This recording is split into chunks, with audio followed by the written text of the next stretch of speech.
High above the clouds, in a sky painted with the softest blues and pinks, lived the sun. Sunny, a big, round, happy ball of light who loved his job more than anything else in the universe. Every single morning, his job was simple but oh so important, to wake up the world with a bright booming, "Rise and shine, everybody!" His voice echoed across valleys, over rooftops, and through every window. Down in the cozy town of Snoozeville, everyone counted on Sunny's morning call. Reginald and Bartholomew, the roosters, Mrs. Petunia's flowers, Tick-Tock, Tim the clock, and all the townsfolk, each one waited for that first golden ray.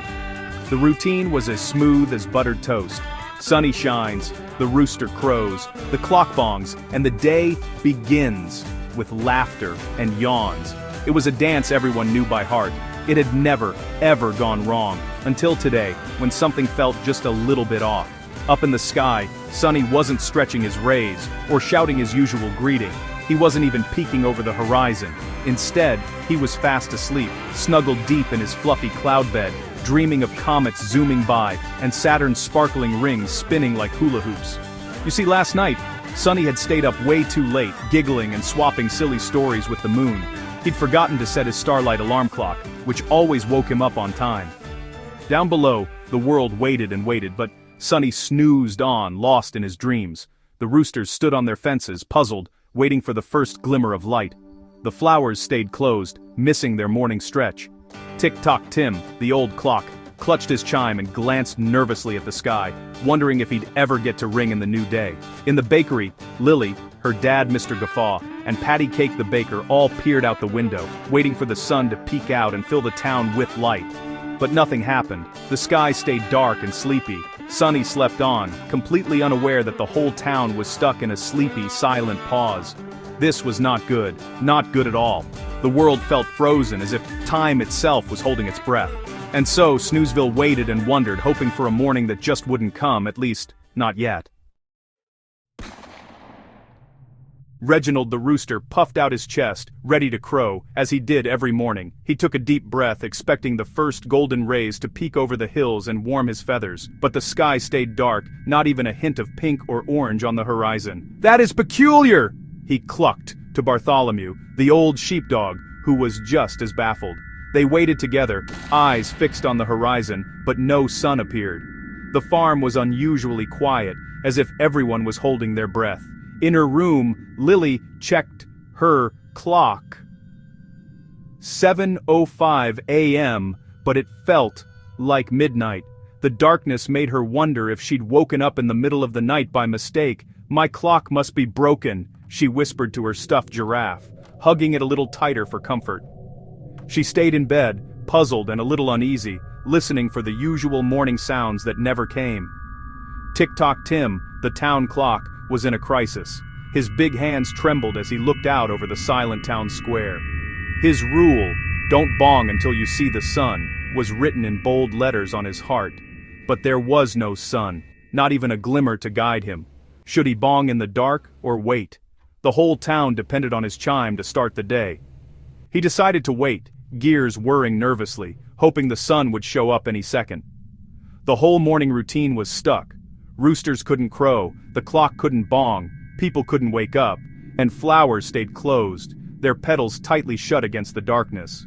Snoozeville was trapped in a morning that didn't feel like morning at all. It was as if time itself had forgotten to move forward. It was dark, quiet, and very strange.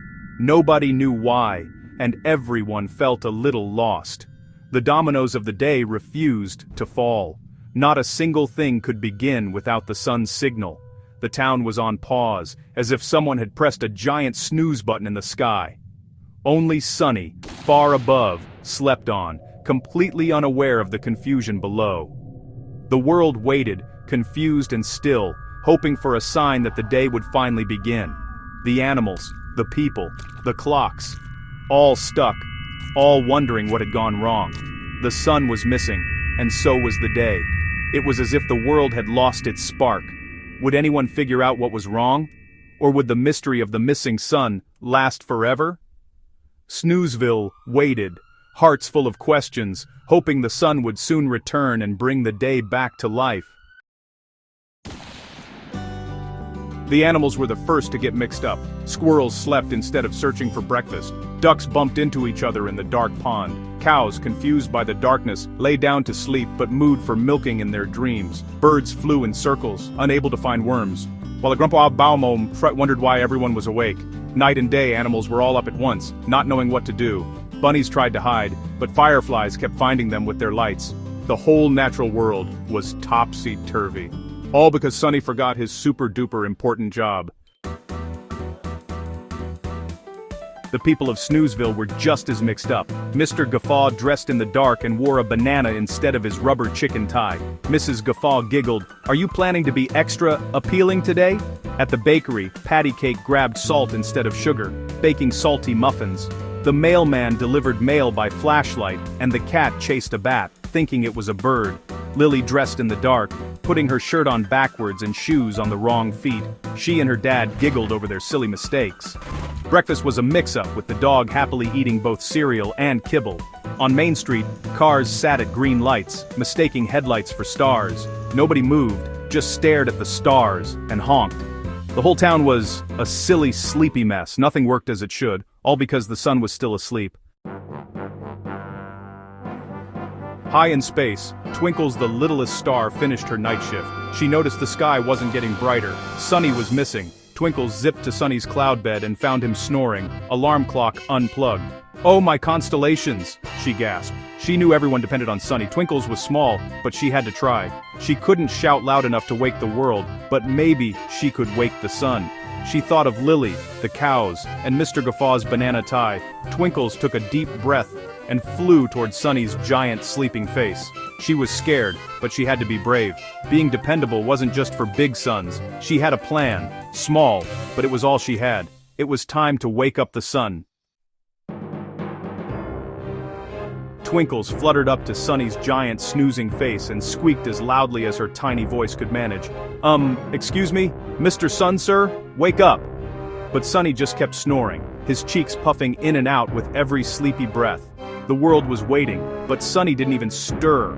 Twinkles realized she needed a new plan, a much pokier, more determined plan if she wanted to wake up the great big sun. So, she gathered her courage and poked his big warm nose with her sharpest star point, hoping it would do the trick. Sunny's nose twitched and wiggled. 5 more minutes, Moon," he mumbled, still lost in his dreams.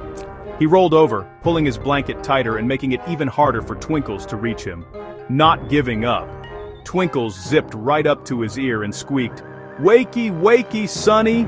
She added a little wiggle poke for extra effect, hoping this would finally work. At last, one of Sunny's big golden eyes creaked open, blinking in confusion at the tiny star. "Twinkles? What are you doing here? It's the middle of the— Oh!" He trailed off, suddenly realizing something was wrong. He glanced around and saw the dark sky outside and his alarm clock, which was completely unplugged and silent. "Oh no!" he boomed, sitting up so fast his blanket flew off and landed in a heap on the floor. "I overslept. The whole town. The people.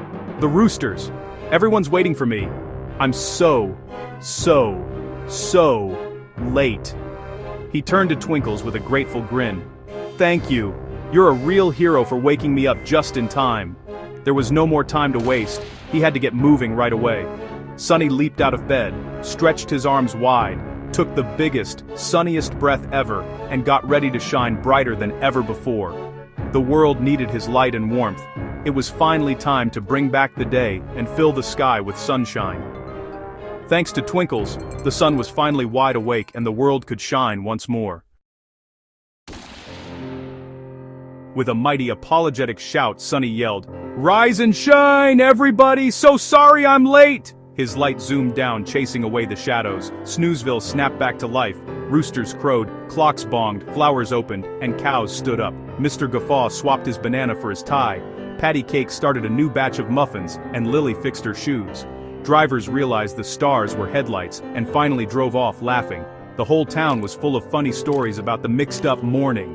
Sunny shone extra bright all day, making up for his mistake. That night, he plugged in his alarm clock, and set 2 more, just in case. He learned that important jobs need dependability. Snoozeville learned that laughter and patience can fix even the silliest days, and everyone knew Sunny would be there to greet them tomorrow.